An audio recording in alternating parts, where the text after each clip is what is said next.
નમસ્કાર વહાલા મિત્રો, આજે આપણે શરૂ કરીએ છીએ ગ્રામર સિરીઝ, જેમાં દરેક લેસનની અંદર અવનવા પોઈન્ટ્સ વિશે તમને જાણકારી આપવામાં આવશે.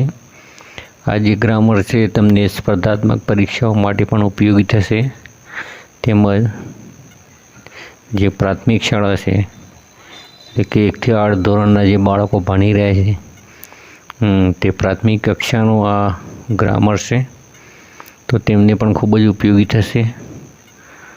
તો તમે ચેનલ પર નવા હોય તો ચેનલને સબસ્ક્રાઈબ જરૂરથી કરી લેજો. બીજી પણ જે સ્પર્ધાત્મક પરીક્ષાઓ જેવી કે નવોદય વિદ્યાલયની એન્ટ્રન્સ પરીક્ષા તેમજ CET પરીક્ષાના જે વારંવાર જે પ્રશ્નો પૂછાય છે તેવા ગણિત, તાર્કિક પ્રશ્નો અને ઇંગ્લિશ ગ્રામર નું પણ સોલ્યુશનના વિડીયો અમે મૂકીશું. તો અવશ્ય એકવાર અમારી ચેનલની મુલાકાત લેજો. તો અમારી ચેનલ નવી જ છે, તો હાલમાં અમે આ બધા વિડીયો મૂકી રહ્યા છીએ. તમે વિડીયો જોજો, તમને ગમે તો લાઈક, કોમેન્ટ અને શેર કરજો. Thank you so much. તો આજે આપણે સ્ટાર્ટ કરીએ છીએ ગ્રામરની અંદર લેસન 1, એટલે કે લેસન 1ની અંદર આપણે જોઈશું સિંગ્યુલર એન્ડ પ્લુરલ.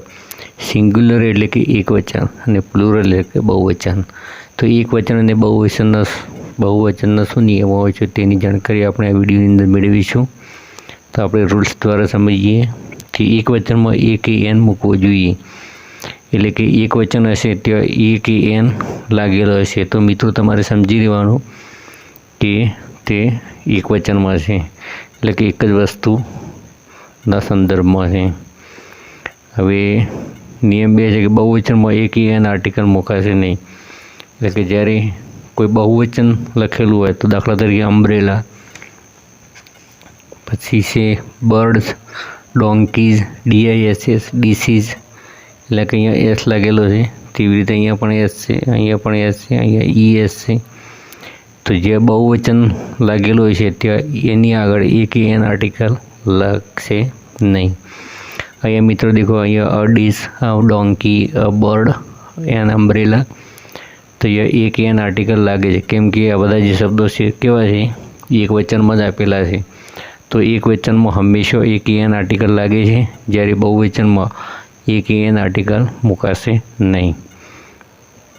હવે સામાન્ય રીતે આપણે જ્યારે બહુવચન કરીએ છીએ ત્યારે S લગાડી અને બહુવચન કરીએ છીએ. તો સામાન્ય રીતે S લગાડવાથી બહુવચન થાય છે. જેવી રીતે કે બુકનું થશે બુક્સ, ટ્રી તો થશે ટ્રીઝ, સ્કૂલ તો સ્કૂલનું થશે સ્કૂલ્સ, ગર્લ તો ગર્લનું થશે ગર્લ્સ. તો એ રીતે આપણે સામાન્ય રીતે S લગાડવાથી કેટલાક શબ્દોનું બહુવચન કરી શકીએ છીએ. નિયમ નંબર 4 છે કે શબ્દોના છેડે O, CH, HS, S, SS કે X હોય તો ES લગાડવાથી બહુવચન થાય છે. એટલે કે જે શબ્દો આપેલા હોય શબ્દોના છેડે O છે, અહીંયા O છે એટલે પોટેટો, એટલે અહીંયા પોટેટો જ થશે. એટલે કે અહીંયા ES લગાડવાથી બહુવચન થશે. પછી બ્રશ તો અહીંયા HS છે એટલે અહીંયા પણ ES લાગશે. પછી ઇંચ તો અહીંયા CS લાગેલું છે એટલે અહીંયા પણ ES લગાડવાથી બહુવચન થશે. અહીંયા બસ એટલે S છે છેલ્લો અક્ષર એટલે અહીંયા પણ ES લાગશે. તેવી જ રીતે ક્લાસ તો એ SS છે છેલ્લા 2 અક્ષરો, એટલે એવા જે શબ્દો આપેલા હોય તેને આપણે ES લગાડવાથી તેનું બહુવચન થાય છે. પછી X હોય છેલ્લો અક્ષર તો અહીંયા ES લગાડવાથી બહુવચન થાય છે.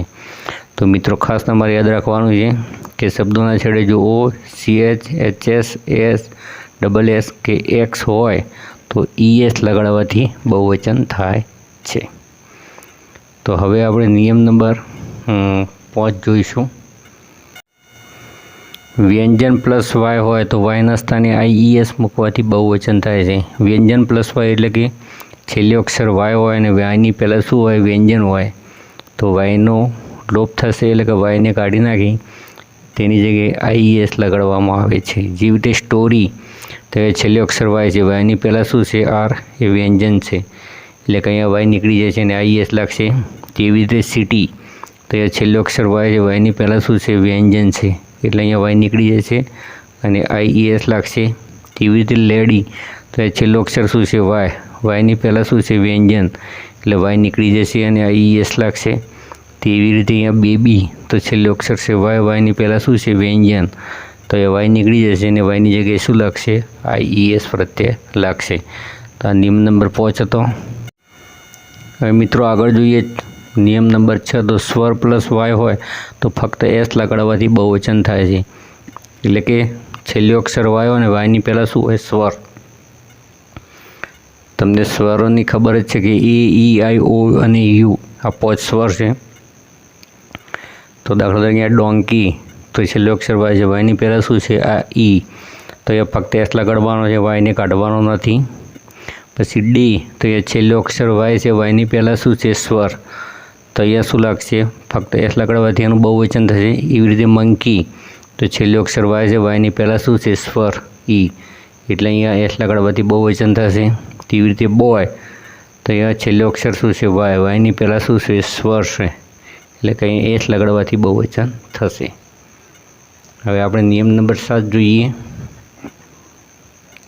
તો શબ્દોના છેડે એફ કે એફઈ હોય તો તેના સ્થાને VES મૂકવાથી બહુવચન થાય છે. એટલે કે તમારા શબ્દોના છેડે એફ કે એફઈ, અહીંયા એફ છે, અહીંયા FE છે, અહીંયા એફ છે, અહીંયા FE છે. તો શબ્દોના છેડે એફ કે એફઈ હોય તો તેને સ્થાને, એટલે કે અહીંયા એફ શું થશે? નીકળી જશે.